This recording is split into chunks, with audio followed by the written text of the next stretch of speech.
We asked ourselves one simple question. How would our lives change if we just took some time out for ourselves? We'll be following 4 people from different walks of life over the course of 1 month as they ask themselves that very same question. The rules are simple. Spend an hour a week in the room, no phones allowed. Apart from that, there are no rules. Every week, I'm using this as a milestone, coming into a space like this, prioritizing rest. Long story short, this month has been a slap in my face, basically. Being single isn't easy, being a single mom isn't easy. With all of these transitions that are happening, I'm just oh, how do I hold it all together? So when I got here, I was like, I have to look at the bigger picture.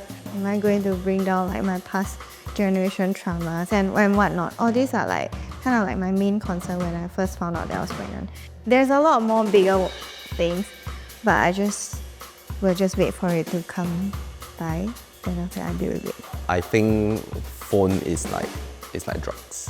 Yeah, if you subconsciously always go back to it, whether or not you need. And I can only imagine the benefits if you do this regularly. When you really remove it and not make it an option and not be absorbed into our notifications and day-to-day life. Are you ready? Welcome to the Restroom.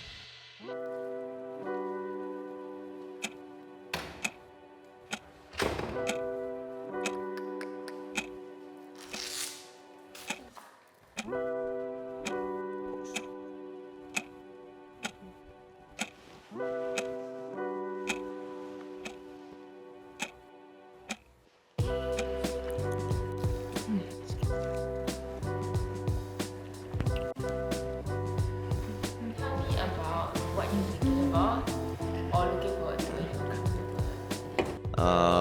I'm preparing to. I think work is ramping up, so I'm doing a couple of things right now, and I'm in the phase of transiting seasons. So in the previous season, all the habits and things that became routine, I now have to choose what to keep and what to remove in order to give me more time. I was looking to work. Yeah, but I shared a lot of times before, work is not drudging to me. It's a lot of play, it's a lot of fun, it's a lot of exploration of thoughts and ideas, and I love it. I think the highlight was the gender reveal party that we did, and I was very happy to do it. Initially, I was quite hesitant because I was a bit shy. Do people really want to come to just to know the gender of our baby, right? I think my dad here. But he gave a reason. He said that, I was having allergy reaction because there was dogs and birds there. But even though he already know the gender, but in the photo you can see him doing it. I never expected that everybody is going to be so enthusiastic about the gender of our baby. So it's been very long since I had a celebration party gathering for myself. If you have the opportunity to do it, right, then it's nice to do it. Because if not, it's always just everyday life, I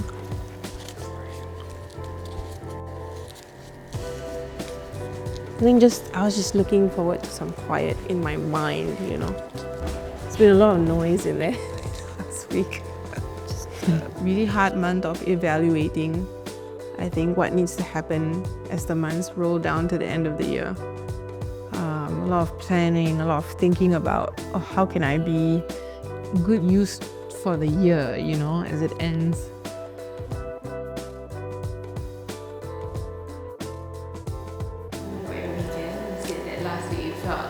Last week you felt a bit of lightness, right? Yes, and I was curious to see what I would feel like today.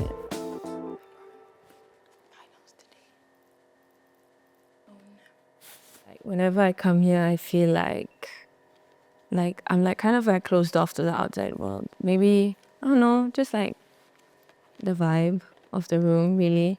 With each session, I come in with a lot more trust that when I come here, it's going to be a good hour spent, I think this period of time has been very uncertain for me, and and I'm just trying to make do with that, basically.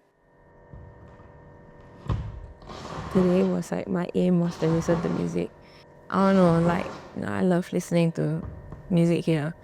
So I brought like 3 as an option. So I brought Lahai by Sampha today. This project, these 3 projects saved my life at some point. I'm not trying to be like morbid or like, I'm dramatic about it. Kind of like breathe new life. I think when I experienced it, and I think I remember listening to each of these projects for the first time. And then I just thought it was like the vibe, and this is Robert Glasper's. I remember hearing that for the first time. Oh yeah, and Erica, of course.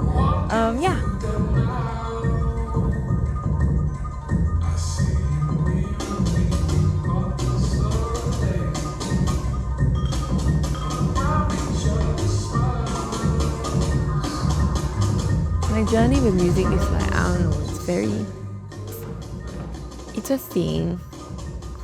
I think in my life it was like constant like pushes to like grow, change, reflect, transform. Just kept going at me.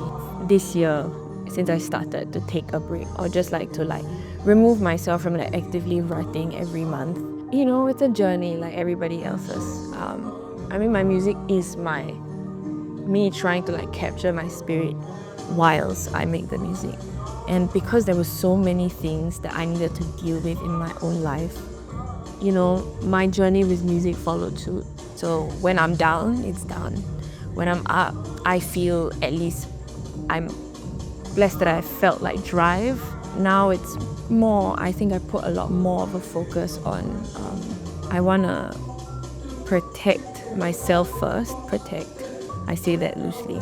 Protect myself first, go through like life, grow up a bit more, and then go back to making music. But also like staying obsessed, trying to like learn new things, more things. Just trying to like, fill up my ammo, Yeah.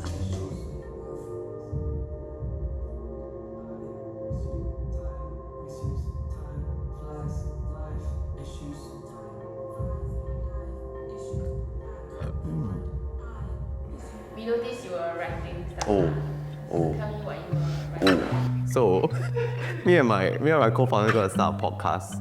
Very late into this freaking podcast game, right? Essentially, the whole idea behind it is you are the main character of your life. You have certain traits as a character you choose at the start that you cannot control, but you can add points to where you decide you want to work on. So, I was trying to write a story on at what point did I decide that like I actually have control of my life. So I went back into the past where like I was bullied in school and I had no friends and I was invited to a pool party, and because like the most popular guy in school invited me to a pool party, right? I went there, I thought like this is my chance to like get into the in group, right? This is my chance to start afresh. This is my chance to show them how cool I am. And then they pushed me into a pool.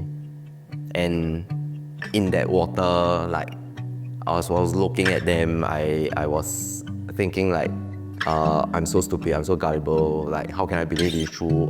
And on the flip side, I was like, maybe this is what boys do to each other because they have fun and all those things. So there was like a struggle, right? And I came out, like my friend handed me a towel, I forced a smile on my face, and then I ran to the toilet.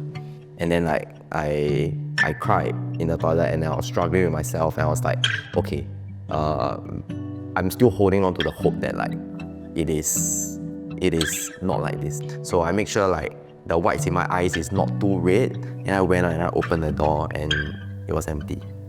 Like everybody went home. It was at that point where I had to make a decision on, do I want to continue to live my life like this, or do I want to make a change, right? And at that point in time, I decided that I don't want to live my life like this forever. I cannot bully it. I just live through it. I just go to my next phase. I could have continued on to that journey, right? But something in me like changed instead. As much as I hate to say it, a lot of big changes in people's life, my belief it comes from like pain, It comes from a chip on the shoulder, you wanting to prove something to somebody, to yourself or whatsoever, right? How that turns out can be good and can be bad. But a lot of the changes start from having that need to.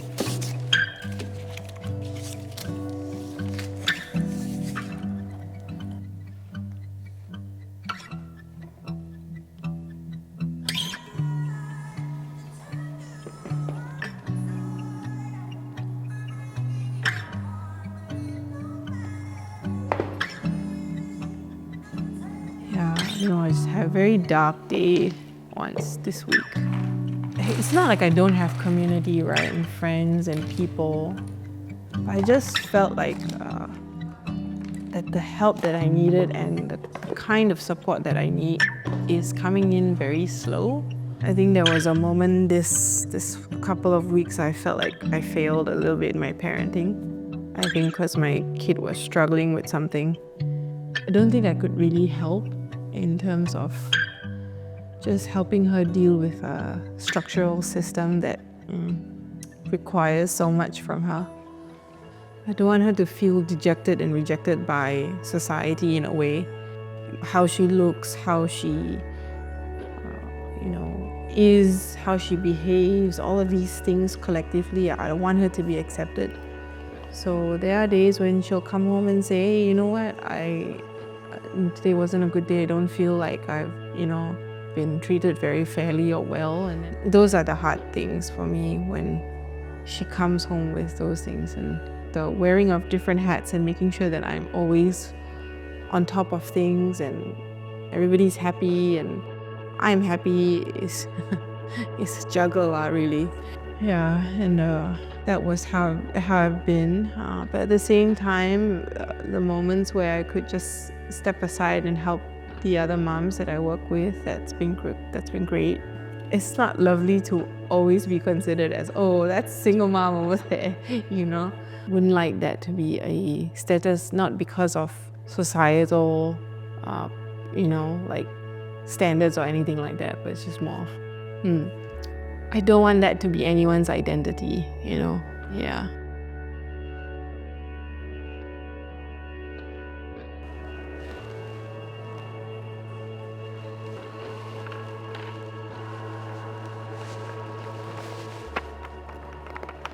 I feel like the first time, right? I think every time I come in and I finish it, I will feel like, hey, 1 hour very short. Huh? Is it weird to be doing this for 1 hour each time? You know what I mean? Like the novelty could run out after the first one. But I think to me, there's always something to explore and dig deeper. And I start to feel the fatigue coming in because I kind of go back to like a normal work mode, forgetting that I'm pregnant. So I don't really remember to slow things down. It's nice also because that you are just coming in to do nothing. Yeah, so I enjoy lah. I think it's useful. I have an hour in a quiet room to really do things. Quietness and rest does help with me trying to tap into places to force me to think with good questions that I can ask myself, and then I can start from there. The struggle of this generation is there's no off switch. That's how I see it, I feel. There's no off switch. Once I have my phone, it's like I'm immediately sucked into sucked into this state of freeze, right? I'm just constantly absorbing too much information. What I'm looking forward to, I'm actually quite sad. I've thought about, since coming here, how can I have myself be in this space at home so it's more accessible to me, right? I think the way that I will bring it into my life is, I think it's very important that we leave the space that we're most comfortable in and find another that is dedicated to rest. So when I'm in this room, I do feel like I don't have to care. I can just do puzzle. Somebody will come and tell me when my time is up. I don't have to keep the time. Oh. What? It's like a relief, you know. You're my mom here. Hello. 1 hour playtime over. I can continue playing. I don't have to care. And then I feel a little selfish. Then I'm like, is this how all kids are? Yeah, they are. They are truly like that. Yeah, I was seriously thinking of buying myself a puzzle. Okay, I'm looking forward to the last one next week. See you. Oh my god, it's the last one already. I'm kind of sad.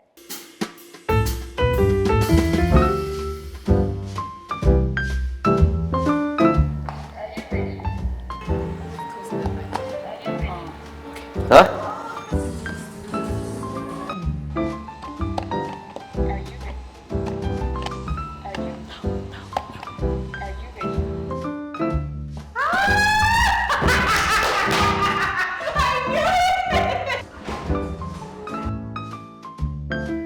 Surprise!